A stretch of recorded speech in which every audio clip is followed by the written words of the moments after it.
नमस्कार साथियों, टीटीआईबी क्लासेस पर आप सभी का स्वागत है। साथियों, हमारी आज की वीडियो का टॉपिक होने वाला है ट्रांसफार्मर में न्यूट्रल कहां से आता है। साथियों, आप सभी को पता होगा जो हमारे पास ट्रांसफार्मर नाम की एक युक्ति होती है जो कि साथियों वोल्टेज को क्या करती है, अप और डाउन करती है। साथियों, इस ट्रांसफार्मर के अंदर क्या होता है साथियों, एक न्यूट्रल पॉइंट भी निकाला जाता है। जैसे कि मान लीजिए कि 3 फेज की सप्लाई हमें ट्रांसफार्मर बाहर दे रहा है, लेकिन इन 3 फेज के साथ एक न्यूट्रल भी हमें बाहर देखने को मिलता है साथियों। लेकिन मैं आप सभी को बता दूं साथियों, ये जो न्यूट्रल होता है ना, हर एक ट्रांसफार्मर में नहीं होता। साथियों, ये न्यूट्रल जो होता है सिर्फ और सिर्फ डिस्ट्रीब्यूशन ट्रांसफार्मर में ही पाया जाता है। किसमें पाया जाता है भैया? डिस्ट्रीब्यूशन ट्रांसफार्मर में ही पाया जाता है। डिस्ट्रीब्यूशन, ठीक है, डिस्ट्रीब्यूशन ट्रांसफार्मर में ही ये पाया जाता है। अब साथियों, डिस्ट्रीब्यूशन ट्रांसफार्मर क्या होता है? साथियों, डिस्ट्रीब्यूशन का मतलब होता है डिस्ट्रीब्यूट करना, मतलब किसी चीज को भेजना।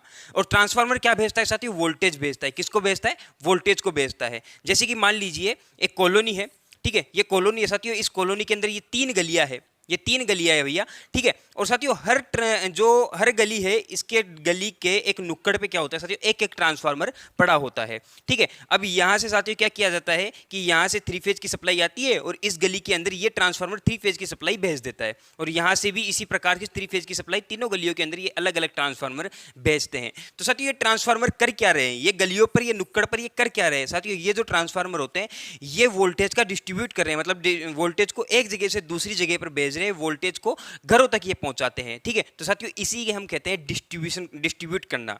और साथियों, ये जो न्यूट्रल पॉइंट है ना, ये सिर्फ और सिर्फ डिस्ट्रीब्यूशन ट्रांसफार्मर में ही पाया जाता है। जिन ट्रांसफार्मर की सहायता से साथियों न्यूट्रल मतलब सप्लाई भेजी जाती है घरों तक, उन्हीं के अंदर ये पाया जाता है। इतनी बात आप सभी को समझ में आ गई होगी। तो साथियों, अब आपका मानना यह है कि सर मान लीजिए कि ये तो गली है, लेकिन गली से पहले क्या होता है, एक सब स्टेशन होता है, ठीक है। क्या होता है? सब स्टेशन होता है। इस सब स्टेशन में भी क्या न्यूट्रल होता है? तो मैं आपको बताऊं साथियों, सब स्टेशन के अंदर न्यूट्रल हो भी सकता है और नहीं भी हो सकता, क्योंकि डिस्ट्रीब्यूशन का काम सब स्टेशन से ही शुरू हो जाता है, ठीक है।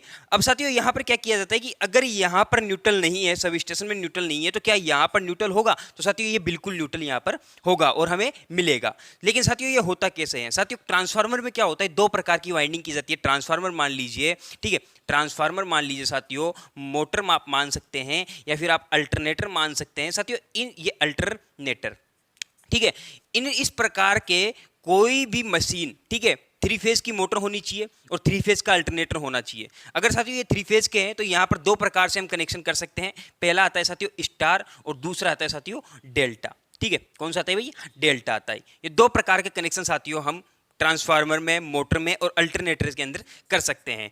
अब साथियों, यहां पर जो न्यूट्रल पाया जाएगा ना, सिर्फ और सिर्फ यहां पर हमारे स्टार कनेक्शन में ही न्यूट्रल पाया जाता है। सिर्फ और सिर्फ स्टार कनेक्शन में ही न्यूट्रल पाया जाता है। अब बात करते हैं कि स्टार कनेक्शन किस प्रकार से बनाया जाता है और डेल्टा कनेक्शन किस प्रकार से बनाया जाता है। आप सभी को साथियों यह तो पता ही होगा कि ट्रांसफार्मर हो चाहे कुछ भी हो, इन सभी के अंदर क्या होता है, 3 वाइंडिंग होती है, ठीक है।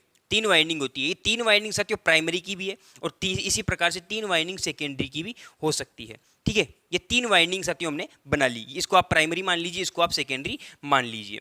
साथियों, क्या होता है कि जो प्राइमरी वाइंडिंग होती है ना, अधिकतर इसके कनेक्शन हमेशा डेल्टा में ही किए जाते हैं। डिस्ट्रीब्यूशन ट्रांसफार्मर की प्राइमरी वाइंडिंग के कनेक्शन हमेशा डेल्टा में ही किए जाते हैं। कुछ इस प्रकार से साथियों, कुछ इस प्रकार से किए जाते हैं, ठीक है। इतनी बात आप सभी को समझ में आ गई। और यहाँ पर क्या कर दिए जाते हैं साथियों, यहाँ से इसके अंदर 3 फेज जोड़ दिए जाते हैं। तो यहाँ से प्राइमरी को, यहाँ से साथियों 3 फेज की सप्लाई मिली।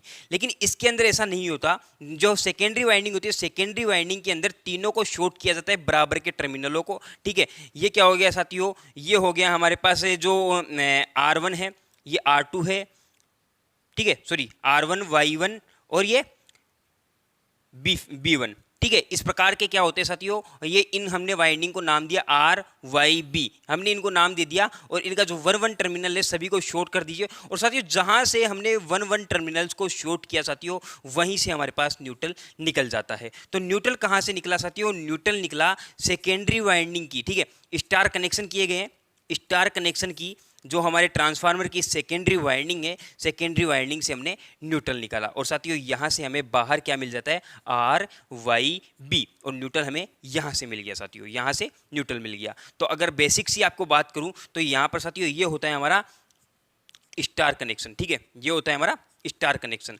और साथियों स्टार कनेक्शन के यहाँ से ये पॉइंट जो है ना, ये पॉइंट हमें न्यूट्रल प्रोवाइड करवा रहा है, यहाँ से हमें न्यूट्रल मिल रहा है। ये आर हो गया, ये वाई हो गया और ये बी हो गया, यहाँ से साथियों हमें न्यूट्रल मिल जाता है। तो इतनी बात आप सभी को समझ में आ गई कि जो ट्रांसफार्मर के अंदर न्यूट्रल निकाला जा रहा है, कहाँ से निकाला जाता है और कौन सी वाइंडिंग से निकाला जाता है, कौन से ट्रांसफार्मर की अंदर से निकाला जाता है। साथियों न्यूट्रल जो होता है ना, अधिकतर सेकेंडरी वाइंडिंग से ही बाहर निकाला जाता है। प्राइमरी बहुत कम चांस, बहुत कम कंडीशन ऐसी होती है कि जो प्राइमरी वाइंडिंग है इसके अंदर भी न्यूट्रल हो। क्यों? क्योंकि साथियों इसके अंदर हमें सप्लाई देनी पड़ती है, इसके अंदर से हम सप्लाई लेते नहीं है। और जहां से हम सप्लाई लेते हैं, जैसे कि हमारी सेकेंडरी वाइंडिंग है, सेकेंडरी वाइंडिंग से हम सप्लाई लेते हैं, तो यहाँ पर हमारे पास न्यूट्रल होना जरूरी है, क्योंकि साथियों घरों के अंदर एक आर फेज के साथ एक न्यूट्रल जाना बहुत ही ज़्यादा जरूरी है। तो उम्मीद है आपको वीडियो अच्छा लगा होगा। वीडियो अच्छा लगा है तो वीडियो को लाइक, चैनल को सब्सक्राइब और बेल आइकन को ऑन जरूर से कर लीजिए। धन्यवाद साथियों।